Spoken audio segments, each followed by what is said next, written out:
Guys, this is Nick. In the name of the FC Schalke Mafia team, I want to congratulate you on your 100th episode. Thanks for supporting us in the US, and hopefully there will be many more episodes of your podcast in the future. Glück auf! Ball still in play.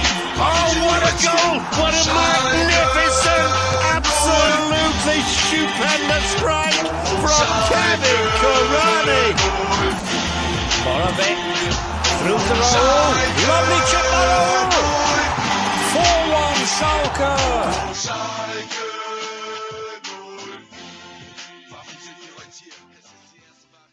Blau und weiß sein Leben lang. Hallo meine Leute, willkommen zum einzigen Schalke Podcast auf English. That's right folks, officially the world's only English Schalke podcast. This is episode 127 of SchalkeMerica, and I'm your host Richard Kharman.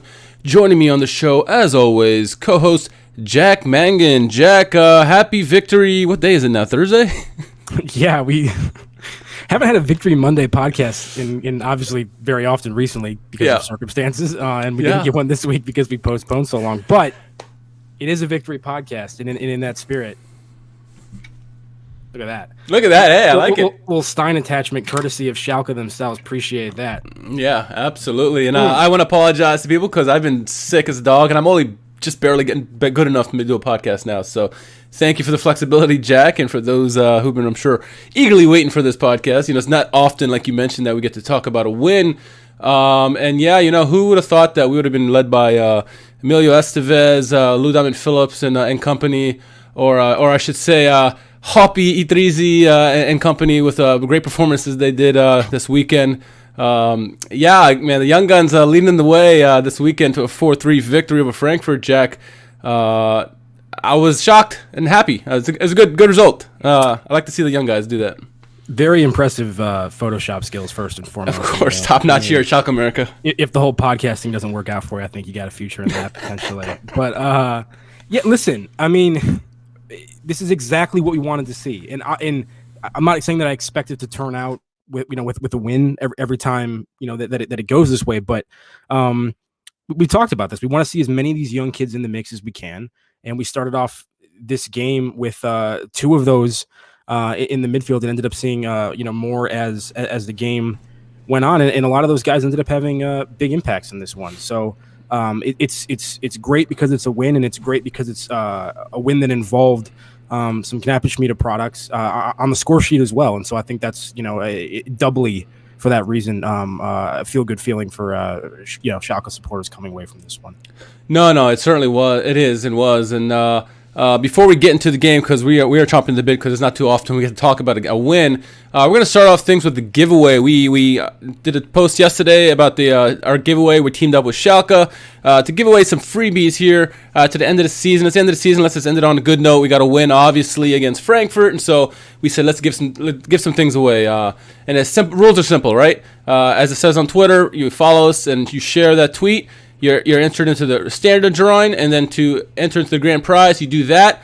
Plus, you follow us on our YouTube page, and many people have already done that. And yeah, we're going to reveal the winner after the Cologne game, and we'll be on next podcast, probably next when we're doing it here in a couple of days. So yeah, excited about that, Jack. We got some things to give away. It's courtesy of Schalke, and let's end the season on a good note, right? Give some good vibes going into next season. Absolutely. We always appreciate Schalke stepping up and providing that for us, so we can do that for our fans as a token of appreciation for staying with us during these difficult times, so that we aren't shouting into the void and kind of going through this on our own. So we appreciate all of you out there for sure. Speaking of fans, I see Paul Forster in the chat here tonight. Good evening, sir. Hope you're doing well there in Florida. But here, we are here to talk about, first and foremost, the win against Frankfurt. We mentioned some of the young guns who came up and played well. Let's look at the lineup in this one first, Jack. For us, the home team, in goal, obviously, Ralf Fährmann. We went with a back three of Timo Becker, Salif Sane, and Shokran Mustafi. Midfield five of Aidan, Idrizi, Flick, Hansi. Harit, Ochipka, and then we led up top with Ut and Huntelaars. We saw two strikers up top, actually two strikers. Well, Ut, I guess you can call him a striker. But what we saw is you saw a veteran on one wing, you saw a youngster, Aiden, and on the right side, and then in the middle you had Idrizi and Flick, who are mostly holding midfielders, fairly decent ones of what we've seen in a couple games so far.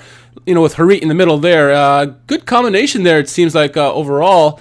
We've been thoroughly impressed with Flick thus far, but I think Idrizi gets some credit as well. He's been playing pretty straight up too. Yeah, I mostly like what I saw from him as well. And then Harit rounding out that midfield has been in particularly good form the last couple games. He had a nice goal against Hertha Berlin earlier prior to the Frankfurt game as well. It was really well taken. Yeah, I mean, a nice combination, as you said, in multiple areas of youth and experience. I mean, in the back line, obviously with Timo Becker being partnered with, Mustafi and Sané, and then, as you said, the wing backs and also the midfield as well. So that's the kind of balance we're looking for, to round out the season for sure. It was nice to see Mustafi not in the central of defense. I think Sané is more than capable of being in that middle right there. Mustafi, though he's not, he's lost a step or two, he's better off, away from the center and let someone else control it, and he can at least focus on his game a little bit more. I thought he played a little bit better than he had in recent games. Compared to, the past games have been really difficult for him. No own goals in this one. Close. I mean, like as much focus as Fairman is going to get, and rightfully so, on the first goal we conceded. Mustafi absolutely loses that man in the box, and he was probably the guy who was supposed to take that. So I'm hesitant to shower praise upon the man, but no, I see where you're coming from. That I'm reaching at this point. No, I'm not gonna. No, it's fine. So let's get started with the goals. Huntelaar started it off. He ends up giving. I think it was him who ended up giving the ball to Harit on the into the box. He makes a move. He does get touched, and I forget who the defender was who took him down. He makes a meal of it, but he felt the contact, went down. They called a penalty, Jack. I wouldn't have been surprised if they didn't call that, or maybe called that a dive, but we get the call nonetheless. Were you surprised by that call? I didn't know how it was going to play out. I think both live and in the replay, it very much looked like Harit was setting himself up for that, looking for it and trying to make a lot out of it. Which I personally, I'm not a huge fan of that. When I see that on my own team, but there was contact, so whatever. But I mean, trying to be fair about it, which we always do in these penalty situations. If I was a Frankfurt supporter, and I'm sure the guys on the Hey Eintracht Frankfurt podcast might be weighing in on this, that particular penalty may have been hard to swallow. I think from the opposition standpoint, it was tough, but.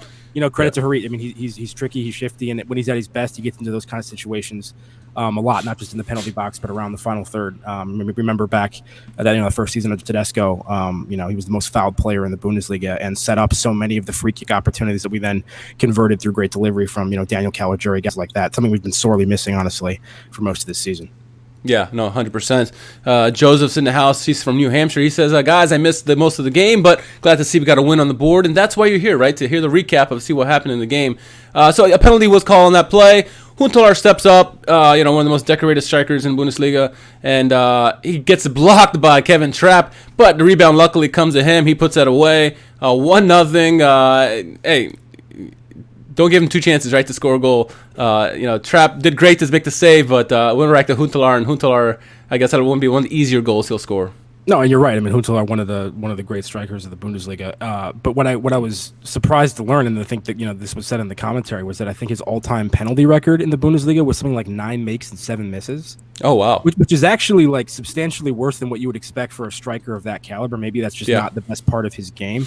Yeah. And if you look at the penalty he took, I mean, we've talked about this on the podcast before, but the way I look at penalties is always like three zones essentially. Like there's the centrals. I should say 5. Like there's a zone on each post, a zone in the middle, and there's these 2 no man's land. Yeah. And if you hit it in no man's land and the keeper goes the right way, like he's gonna save that. Yeah. So you either got to hit it like in the you know what I'm saying anyway. And unfortunately, Huntelaar hits it not in the corner, not down the middle, whatever, and Trapp goes the right way, and it ends up looking like a pretty poor penalty ultimately. But does well on the rebound and makes no mistake about it. And That's feel good too, man. It's Huntelaar. I mean, who's not going to be stoked to see him scoring? And it's not the first time since he's come back. So, say what you will.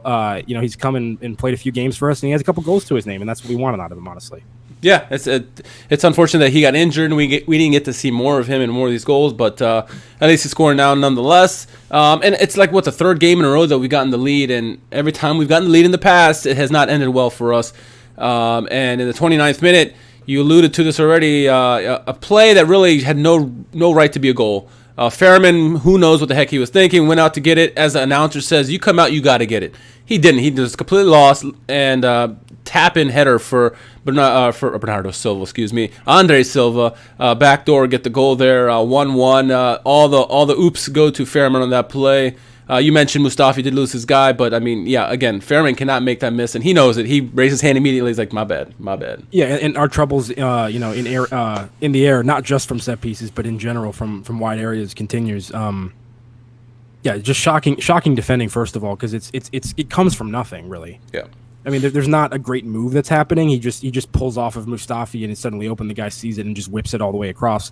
And then, yeah, Fairman just clearly misjudges it, thinks he has a chance for it, and comes off his line. And, yeah, it's a pretty horrific mistake from a goalkeeper. Not something you want to be seeing. So, mostly I think Fairman's been pretty good. Yeah.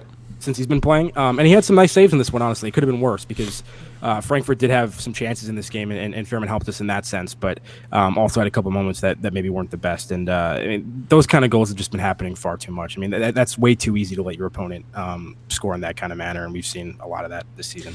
And to his credit, like several minutes before that play, Silva nearly had a chance for a tap-in, and Fairman did well to position himself and block the shot. So he did have some good in the games, but this was an obvious glaring oops, and it led to a goal. And I think up to that point we were, I don't want to say dominating, but we were creating a lot of chances. It's a very uncharacteristic Schalke we were seeing. Is that we were playing with the ball, making nice passes, nice runs, I thought. And getting some good opportunities going both ways, honestly. And then that goal happened. I was worried that they're going to take over now because we started seeing them taking over up to that goal when Silva scored.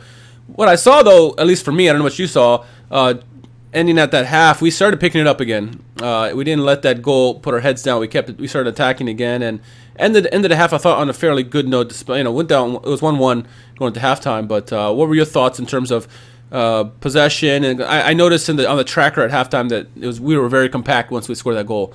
And you would understand that you don't want to give too many goals. But what was your thoughts on who had the better play in the first half? Like how many times have you seen from Schalke a reasonably good start? Not often scoring a goal because we haven't scored many goals. It's not like we're taking the lead constantly, but a reasonable first 20, 25 minutes or whatever, and then there's this massive collapse that follows that. So it wasn't a massive collapse against Hertha, but we scored the first goal in there and ended up losing that game 2-1. Score here, they tied up, and I think we were all kind of hoping that we could just make it to halftime with the score even. And then you were wondering how we would come out and respond. I mean, the other thing to note here is that this was a game where Frankfurt at the time still had a chance at a Champions League spot, right? I mean, So, I mean, when you're talking about the motivation for this game, you would expect a little bit more urgency from Frankfurt, particularly in the second half. Not just because they're playing Schalke, because there's actually something on the line for them. So, yeah, I do think that, the response overall in the second half was pretty strong from Schalke. I thought Hoppe did well when he came in. And I think Huntelaar's link-up play was good, and that was something that we've been missing at times too, and that's really helping us launch some of these counterattacks and start some of these moves. I'm glad you brought that up because it kind of led to our second goal, where I think it was Idrizi who ended up giving it to. No, I forget. Somebody gave it to. I then gave it to Huntelaar, who quickly gave it to Hoppe to Huntelaar. I think Hoppe to Huntelaar to Idrizi. Idrizi, classy finish to put it away, left-footed shot. I think it was left-footed. Either way, scored a goal. 2-1 all of a sudden. Great to see the youngsters score. Great to see the link-up play by Huntelaar. This is a nice play overall. Hoppe to Huntelaar to Idrizi. Excuse me. Thoughts on that goal there? Yeah, I mean it's as Hoppe's playing that from sort of like the sideline towards the center of Huntelaar. Idrizi's making a run in between them, and Huntelaar sees it and has like this first touch flick on. Into space, right into his path, which was really nice. And then Idrizi you feel like he's getting swallowed up by the defenders. Like he's not going to have the pace to actually the walls are closing in on him. Exactly, and he ends up taking the shot a little earlier than I thought he would, which I think was smart. I think it partially caught Kevin Trapp off guard, and he got it off before the defenders swallowed him up, and he just slotted it into the in the far corner. Really nice finish for him, and that's what it's just hard not to smile, obviously, because you're so happy for this group of players who, even though we put a lot of blame on them for what's happened, and then there's a lot of people that are angry at them, you still, they're still humans, and from a professional standpoint, this has got to be, insanely difficult for them to deal with. So you feel good for them when things are happening, and then for it to be one of the kids coming on and making an impact is once again really nice. And it's Hoppe, the American, and then Huntelaar, club legend, and then Knapp, Schmid, a product. It's just it's fun to watch, man. It's good stuff. Really nice finish. It is, and I think and call me crazy, but I think Hoppe, his insertion was at halftime for Mark Uth, and there wasn't while Huntelaar was playing excellently in terms of link up and stuff like that, Ut seemed kind of out of the play most of the game, and then you saw Hoppe come in. You saw a little bit more interaction with the team, passing all the way around. Obviously, he kind of got a secondary assist, if you want, on that goal by Idrizi. And then the play kept going on, and the announcers kept making a joke like, "Hey, maybe Florian Hansi Flick will get a goal here too because he got one last game." And then, sure enough, Flick gives it to Hoppe. Hoppe holds it off for a while, and you think he's going to miss this pass. And then times it perfectly, and Florian Flick just perfectly times that shot, gets past in the 60th minute. 3-1, all of a sudden you're like, wait, what's going on here? Our guys are just scoring left and right. That was a pretty thing to see. I was just happy to see that play develop because I thought we were going to miss that window by Hoppe holding it on too long. Sometimes when Hoppe's on the ball, he really does have his head down a lot, and so he gives a greater sense than some players do. I think that maybe he isn't as aware of what's happening around him just because when he's on the ball like that. Right. Yeah, it's a nice find from Flick to play it out to the wing, and then Hoppe cuts inside, and as you said, you feel like he's gonna miss that little gap, but he has a nice side-footed pass into the path of Flick. And what I love about this is that Flick does not look at the goal. No. At all. He doesn't get his head up. Like, he knows exactly where he is in relation to that far corner, and he hits it blind and kind of wraps around it. And in my opinion, it's a really nice finish. So once again, that's just like great positional awareness, spatial awareness from a young kid. First of all, to get in there, but then, to know where he is in relation to the keeper and the goal, and to get a nice shot off in kind of like a tight situation there. So really impressive. And another nice moment from Florian Flick, and these are the kind of things, in addition to like some of the general play we're seeing, in the midfield and in build up and whatnot, that gives you some confidence that these guys might be able to contribute going forward. So, it's also nice for us, like, when we spend a couple games being like, hey, this Flick kid looks nice, and then he gets to start again, scores a goal. It's always fun for us too. So patting our backs, patting our shoulders, right? Yes, expert scouts. That's right. What we didn't mention is after that second goal that Huntelaar got the assist, he ended up going off with a knock, an injury. We don't know the severity of it yet, but Paciencia would come on. Anyway, so, and the play would continue the same kind of link-up play we saw from Huntelaar. We saw similar from Paciencia. Paciencia would get involved. Again, there would be another goal. Who knew the Kanapashid would continue scoring? We ended up seeing Vashino Chipka give it a pass to Paciencia, who did a nice little flick to Hoppe. Hoppe goes racing down the field. It was something like a 4-on-2 or something crazy. The numbers that we had, it was not Schalke-esque at all this season. This looked like early 2010 Schalke. And then Hoppe just keeps the ball, opens up his hips, and then shoots it far corner. Oh, well taken goal. Looks like he's done this a million times, Jack. Didn't really celebrate too much, but, the boys were happy. I was happy. 4-1 at this point. You're like, what are we watching here? This is ridiculous. It's first of all, nice flick, like you said, from Paciencia. Similar to Drizzy's goal in that sense, somewhat. And it unleashes Hoppe on the left-hand side. And I think he has, like, Harit, probably a Drizzy, and then, like, maybe Aiden wide. So he has a lot of options, and as you said, there's only like really one defender who's like kind of in the mix there, plus the keeper. And the entire time he's taking that in, I'm like, you better play this to somebody. And then he starts opening up his hips, and like he's telegraphing what he's going to do. And I'm watching this, and I'm like, you know what? Credit to him because he executed it, and it's a really nice finish. Like I said, I thought he gave away what he was going for there a little bit earlier than I was comfortable with, but he did really well. And hey, if you're a striker, you want to score goals, and it's difficult for your teammates to question you when you finish them. So hey, if that's a situation where you don't want to give it up and you want to try to put it away, hey, good for you. He executed it. So nicely done for him. Like we said, not his first involvement on a goal in the game. That's kind of he had a hockey assist, he had an assist, he had a goal. So really nice half a play from Matthew Hoppe, and rewarded with a U.S. men's national team call-up. That's true, yeah. There Hashtag you go. the happening. The in happening. Full effect. That's we love right. to see it. Team's leading goal scorer, 6 goals, which is funny because Andre Silva has more goals than Schalke scored this year, right? 27 goals now. He scored his 27th in this game. He completely telegraphed that, and he beat a pretty decent goalkeeper, right? Kevin Trapp's no slouch. And so he put it away. Nice finish by him. But I had the same reaction as he was like, oh no, he's gonna go for it. Goalie's gonna read this, but nope, he got a pass. I'm good on him.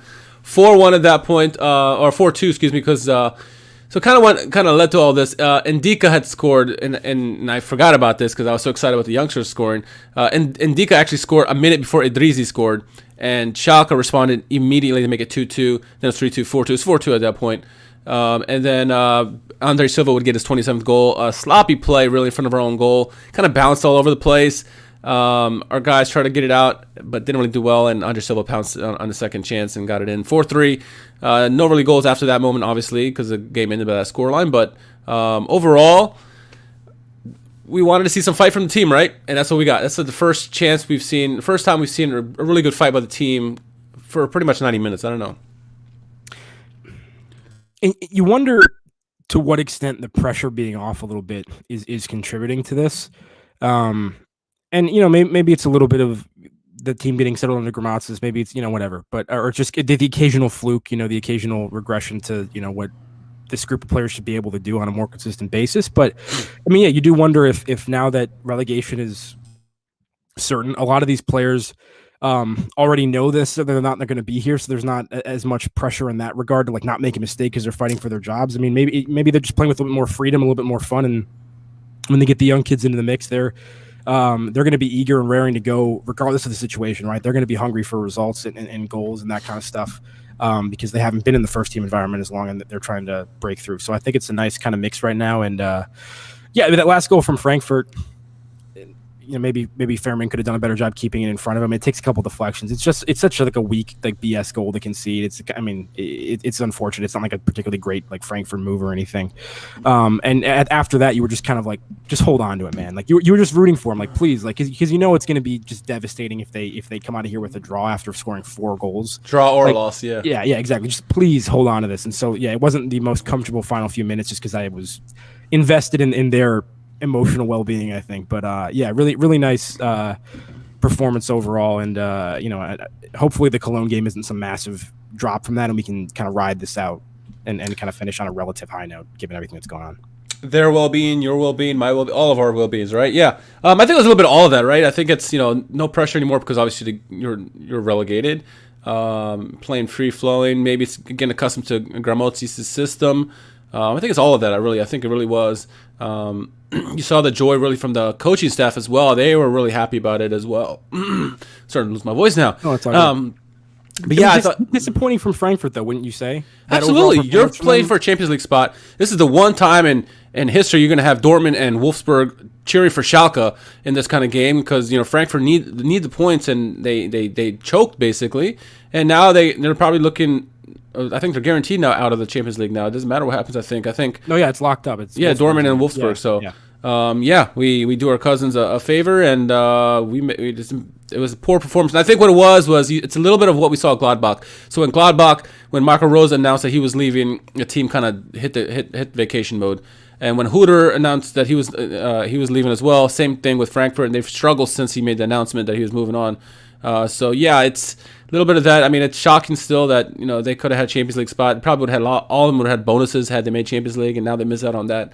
And for a guy like Andre Silva, who had a career season for Frankfurt, the number 1 goal scorer in a single season, 27 goals. All for what? Nothing Europa League. It's unfortunate for them, but I'm not going to cry, spill milk. We got relegated this year, so yeah. I do generally like Frankfurt, though. I don't have an issue with them or anything as a club. So same. I kind of feel bad in that regard because I don't think they were expecting that. But you got to show up. You know what I mean?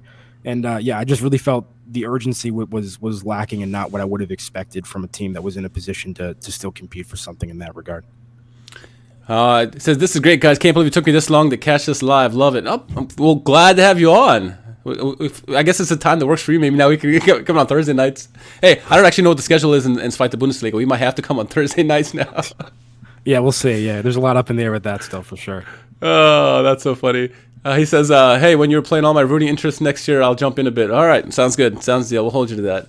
But no, good win overall, 4-3. Obviously, defensively, you don't want to see those goals, but 2 of them were really preventable, right? The first one, obviously, and the third one. I think the second one, Ndika made a great move on the header, and we could have defended it better. It was Flick who was man coverage him, and Flick and someone else. No, it was mostly Flick that was following him. Sane came in at the last minute to try to challenge it as well. Right. Flick didn't get in front of him. I'm not gonna hold that against him too much. He's sure. A young man, and came up with a goal contribution to make up for it on the other. He made up with a goal later, right? That particular goal wasn't. For sure, the worst example. It's just standard issues on set pieces that we've seen all season. So, yeah, absolutely. So you kind of alluded to it already. Let's segmenting our way out of the game into what Hoppe kind of deserved after the game was a U.S. men's national team call-up. That was good news to hear there. I looked at the lineup, and it's a fairly strong lineup for the U.S. men's national team, and as good as they can these days, right? But great to see Hoppe get the call. 6 goals, obviously, for Schalke this year. I'm happy for the kid. Good for him. I'm hoping he stays. And we never know. We still don't know what's going to happen on that front. I know someone on Facebook asked us what's going to happen with him next year. I would love to have him in this fight to Bundesliga because, him with Terodde, possibly Huntelaar, and some of these other guys, maybe Katuchu back. We could really build something nice in the second division. But what are your thoughts on his call up to the national team? First of all, I mean, congratulations to him. We're obviously happy for him. It's been. He hasn't played as much. He hasn't featured as much under Gramatsis, right? Like he was playing a lot under Gross and that kind of thing, and so I think he's taken a step back in terms of his role, and clearly kept his head down and kept working, and has gotten a couple opportunities and made the most of this one. When you look at the U.S. men's national team player pool, and I'm not the greatest expert on this, but there's a lot of talent in the midfield, obviously, and you feel like in a lot of positions we have a pretty good idea of who's going to be slotted into the starting roles. But that number 9 position for the U.S. men's national team is maybe the one role where we're not entirely sure who that's going to be. Is it going to be Josh Sargent? Can Tim Weah play that role? I think Dykes might have the advantage right now, but yeah, it's going to be Daryl DK coming out as well. That's the one that I feel like is still kind of up in the air. And so, hey, from Greg Berhalter's perspective, this kid scored a number of goals. Now, it wasn't just the hat trick. On a team that has struggled to score goals, he's a team, so he scored twice against Frankfurt this year.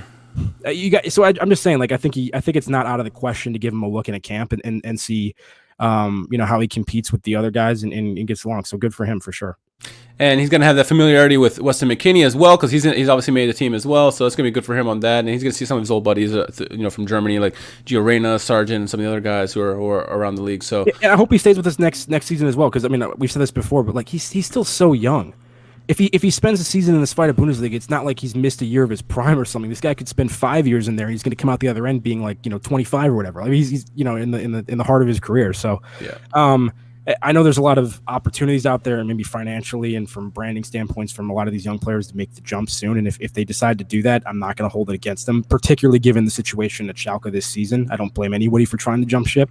Yeah. But I also don't think a season in this fight of Bundesliga, with Terodde, teaching him that craft a little bit would be a bad thing for him, and hopefully he sticks around. Yeah, and you cannot hold him being benched for Huntelaar by any stretch. Huntelaar is one of the greatest strikers we mentioned. He kind of deserves a chance. And yes, he's 37 years old, but he can still put it away as good as anybody, right? So why not play him? Like you got a horse that you just got, play him. And like you said, Hoppe can learn from Huntelaar, can learn from Terodde next year, and so excited to see about that. With all good news, there is also sad news, as we alluded to in the intro to the show tonight. Nick Tatigui, a guy we were fortunate enough to interview for our 100th episode. It was really classy guy. He really took his time and had a nice long conversation with us. If you haven't listened to that interview yet, please do so. He officially retires. Injuries just caught up with him, Jack. This time it seems like it was a back injury or something, reading his post. And yeah, it's unfortunate for the kid because he's young. Obviously he wanted to do well. He's someone we all had eyes on as Americans growing up, coming up through the system, because he had a lot of talent, but just could never translate that with the injuries. And your thoughts on hearing the news about Nick Tatigui retiring? Yeah, he was always one of those guys who seemed to have sort of like a disproportionate amount of like name recognition given what he had accomplished on a club level, but that just speaks to like how promising he was, coming up. And it's unfortunate because when he spoke with us, one of the things we talked about in length was his struggles to get healthy and stay on the field. So it's not only that he can't further his career while he's there, he's also potentially missing a key developmental window. I mean, that's an important age, and if he's not on the field consistently, not in training consistently, that's not going to help him either. So we were excited when he got the contract from Schalke, and we were really hoping we'd get a chance to see him at some point. And it just didn't happen for him. They parted, and then we didn't know where he was going to go, if he was going to try to maybe seek an opportunity, in America somewhere, in the MLS or somewhere in that pyramid, I should say. So it's just really sad. I feel really bad for him. In that intro message, he wished us many more episodes, and I wished him many more games and hopefully some games, on a senior level, and it's not going to happen for him, which is really sad. But it sounds like he's already accepted a position that's going to be able to keep him close to the game, and he can pursue a career that way. And we really wish him the best and hope that he's able to find like a fulfilling path in that regard and everything. So shout out to Nick. Yeah, hopefully he has a nice long career, behind the bench or something like that. Becomes, a good manager or whatever role he finds in the back room there. Good on him because, like I said, good kid, really nice, and like I said, we're forever grateful for him taking his time out of his busy day to come talk to us. So hey, the first Schalke player to actually have an interview on the podcast. We've had some cameos and clips and whatnot, but the first official player interview. So he's going to go down in SchalkeMerica history at least. There you go. We're very grateful to him for that. There you go. Absolutely. No, 100%. So best of luck on your future endeavors, Nick. And some best of luck to 10 players, Jack. It looks like there's going to be a mass exodus leaving here. Let me see. Let me pull up the tweet from our friend Ronan Murphy. Because I don't want to miss all the players that we're going to be skipping out on here. But Schalke, this is according to Ronan, and this has been confirmed through different agencies or different newspapers. Schalke confirmed all these players will leave the club. Benjamin Stambouli, we talked about that before. Bestjan Ochipka, Steven Skripski, Alessandro Schoff, and Mustafi. Oh, and Bentaleb as well. Can't forget Bentaleb. And then the loanee players that we had that were going to go, William, Paciencia, Frederick Nove, and Kilian Ludwig. None of them will be extended. So, yeah, Jack, we're losing about 10 players. We kind of expected this, Jack, but thoughts on the guys who are leaving the team? Well, first of all, please go give Ronan at Swear I'm Not Paul a follow, friend of the show. Yes. Great account for breaking news, not just in the Bundesliga, but in a lot of the major leagues, and also phenomenal source for just really, really disappointing puns. So, I mean, if you're into that kind of thing, people making bad puns all the time, that's a great account to follow as well. As far as the players go, Benjamin Stambouli and Ochipka are two of the more notable ones for me, just because those are guys that have been here for a number of years, have been in their own rights in certain seasons, important contributors. I think maybe Ochipka a little bit more consistent than Stambouli over kind of that period of time. But, so those are guys that are veterans and experienced with the club that are going to be stepping away. So that's a big deal in my opinion, but I'm not shocked about that. I think Ochipka's at the part, and I could be wrong about this. Maybe I'm doing a massive disservice by saying this. I think he's at the part of his career where I don't think like moving to this fight of Bundesliga would be like a bad thing for him.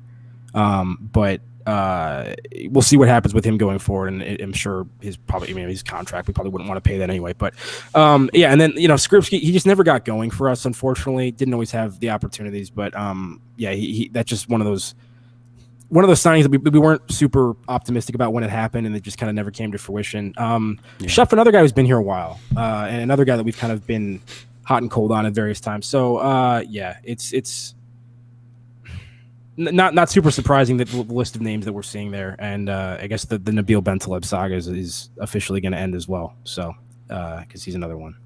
Yeah, thought it was going to be going in January, right? But at least it finally goes now. So it's Well, before I get into my points about the players that are leaving, Matt does ask, what position did Nick accept? So this is coming from Nick's Instagram, and it says, as for my next step, I'm so happy to announce that I've accepted a position at Center Circle and be based in the USA. I hope I can use my experiences and insights to help players reach their full potential either in the MLS or abroad. So it sounds like it's some player development group or something like that. And we'll get more information on that Center Circle in the USA. I think his agents may have been with that company as well, so he can be going down that route. So there you go. As far as the players going, Stambouli, like you mentioned, Ochipka, I thought both of those players are the ones who kind of contribute the most out of all the grouping that are leaving. Obviously Stambouli has been a captain for us, and he's been a lot for us, but he's also over this last season for sure, at least, been a liability. I bet you could say most of these players here could have been a liability this year, right? When they've been on the pitch.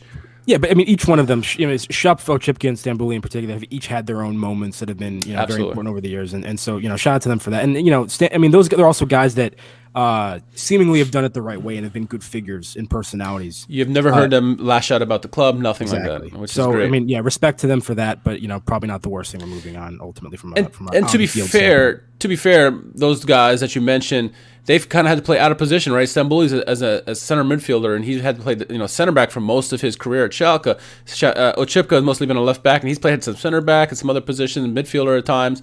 And then Schoff as well. He's an attacking midfielder. He's played right back, for heaven's sake, for a long time too for us. So, these guys are playing out of position. They're doing the best they can.